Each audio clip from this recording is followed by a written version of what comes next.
Entre manipulation de l'opinion et les vraies informations qui circulent dans cette affaire, comment faire la part des choses et démêler le vrai du faux dans les nouvelles? Le média panafricain Jeune Afrique s'est adonné à la pêche aux vraies informations et propose le vrai du faux dans cette affaire qui fait saliver et fait couler beaucoup d'encre depuis son ouverture fin janvier. Tout est parti d'un fichier audio. À en croire Jeune Afrique, il s'agirait d'un audio qui sèmerait le trouble dans les têtes des intéressés au dossier. C'est un audio qui est rapidement devenu viral sur la messagerie WhatsApp. Mercredi 8 février, les Camerounais se sont réveillés en apprenant que Justin Danwé, l'homme soupçonné d'avoir piloté le commando responsable de l'assassinat du journaliste Martinez Zogo, s'était rétracté lors d'une confrontation avec Jean-Pierre Amougou Bellinga, écrit le confrère.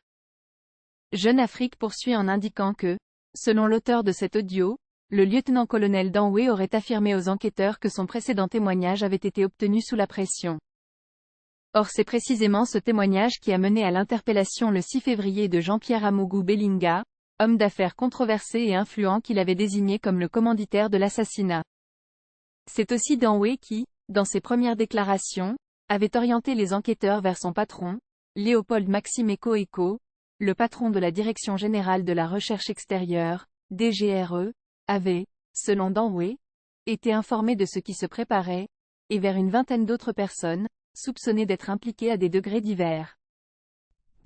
Alors si ce témoignage est remis en question, qu'ont les enquêteurs contre Jean-Pierre Amougou Bellinga? La question vaut son pesant d'or car le multimilliardaire clame toujours son innocence et sa non-implication dans cet assassinat. Mais que vaut l'audio en question?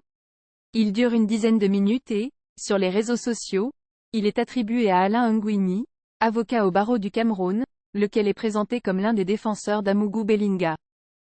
Joint par Jeune Afrique, l'intéressé reconnaît avoir enregistré la note vocale en question. Il précise cependant n'avoir jamais été constitué pour la défense des personnes impliquées dans l'affaire Zogo et dénonce un usage détourné d'un propos qui visait juste à donner un avis froid de juriste sur la base de ce qui circulait sur les réseaux sociaux, et donc était connu de tout le monde. Selon des sources proches de l'enquête, Danwé, qui est le directeur des opérations des services de contre-espionnage camerounais, n'est en réalité jamais revenu sur les propos qu'il a tenus. La reconstitution des faits évoqués dans l'audio, qui ferait suite à la confrontation entre lui et Jean-Pierre Amougou Bellinga, n'avait d'ailleurs pas encore eu lieu ce 9 février au matin, les enquêteurs étant encore à la phase d'audition des derniers suspects. Entendu au secrétariat d'État à la Défense, Amougou Bellinga continue en effet de démentir toute implication dans l'assassinat de Martinez Zogo. Dans la journée du 7 février, plusieurs perquisitions ont été menées, notamment à son domicile et dans ses bureaux logés à l'immeuble Ekang, à Yaoundé. Les éléments collectés seraient déjà en cours d'analyse. Les responsables de la banque Vision Finance, propriété d'Amougou Bellinga, n'avaient en outre nullement fait l'objet d'arrestation à l'heure où nous écrivions ces lignes, contrairement à ce qui a été annoncé par certaines sources. Alors que les auditions se poursuivent, la soif de justice qui anime l'opinion publique camerounaise a une nouvelle fois déclenché la machine à rumeurs.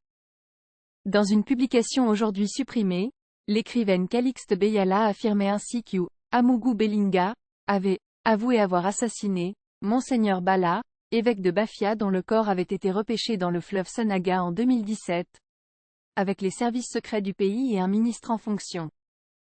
Jeune Afrique est toutefois en mesure d'affirmer qu'il n'en est rien et qu'Amougou Bellinga n'a pour l'instant rien avoué, évoque le confrère.